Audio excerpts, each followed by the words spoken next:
Hey, what is going on everyone? This is Chipmist here, and today we are going to be taking a look at my top 3 iPhone 10 apps.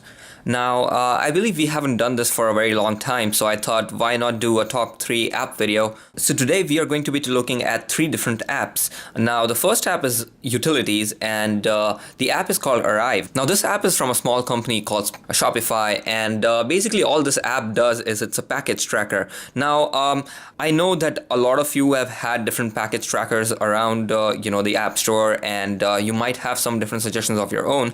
But this is one of the package trackers that I've found is one of the easiest to use and easiest to set up. Now, all this needs is a Gmail login, and if you have any of the package emails in your Gmail, then the package shows up right here with the description of it.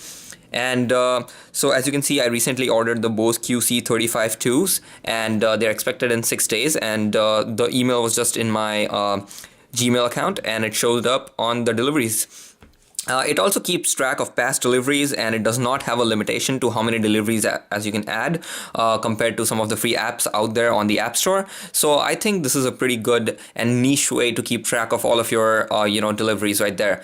The only short thing about this app, I would say, is that the inability to track Amazon packages. It would be really nice to have an option to set up the Amazon account right built in into the app, so that I can track all of my packages, including the ones from Amazon deliveries, right there in one app. So the next game we are going to be taking a look at is called HQ. Now, you've probably already heard about the game before. It has been really popular amongst gamers on iPhone recently, and it's a trivia game. So the difference between this and a lot of the other trivia games is that this is not an offline trivia game. As you can see, there is no way to play this offline. You can only play this when the host is live. I believe for Eastern time zone, the timings are 3 p.m. and 9 p.m. Eastern. So basically, the game works in a way that when the host comes online, you get a notification and you can sign in. Once you are inside the game, you can play 12 questions to win real money. Now, generally the prize is $2,500, and it gets split amongst whoever solves all the 12 questions. But yeah, sometimes the prizes are 25,000 and so on. So, it's a pretty fun game to play, especially if you have a big group around you and you can all work as a team and answer questions together. The only downside I would consider to this game is that you cannot actually buy the lives. So as you can see, I have 0 extra lives, and there is no way to get the lives unless I invite a friend who joins this game and plays it. And so the only way to get lives is to invite someone else. Now, if all of your friends are already playing the game, it becomes really hard to get extra lives. And I think it would have been a pretty nice addition to allow some sort of buying capability to get lives, or if you play 10 games, you get an extra live or stuff like that.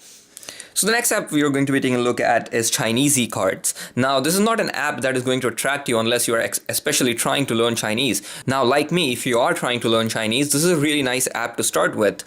This goes over very basic Chinese and gives you hints and makes you learn based on the diagrams and different learning methods. And the app works in a very clear and simple way. All you have to do is go through the prompts. It kind of shows you a diagram with like a Chinese character inside and shows you what that diagram means. So here we can see that this is Ren, which is a person in Chinese. And basically, once I go through all these prompts, I will be prompted with a quiz at the end. And then once I have finished this, I will move on to the next level, and so on and so forth. Now, there's 200 levels of this. I'm not sure how detailed it goes inside everyday Chinese. But if you just want to learn some buzzwords, or if you just want to learn regular Chinese so you can interact with someone who doesn't know any English at all, then I think this will be a pretty nice way to go ahead and approach that. So that's about it, guys.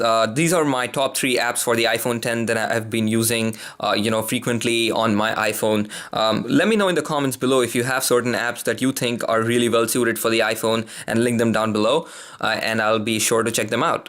Apart from that, if you like this video, be sure to share and subscribe to my channel. And until next time, see you guys later. Peace.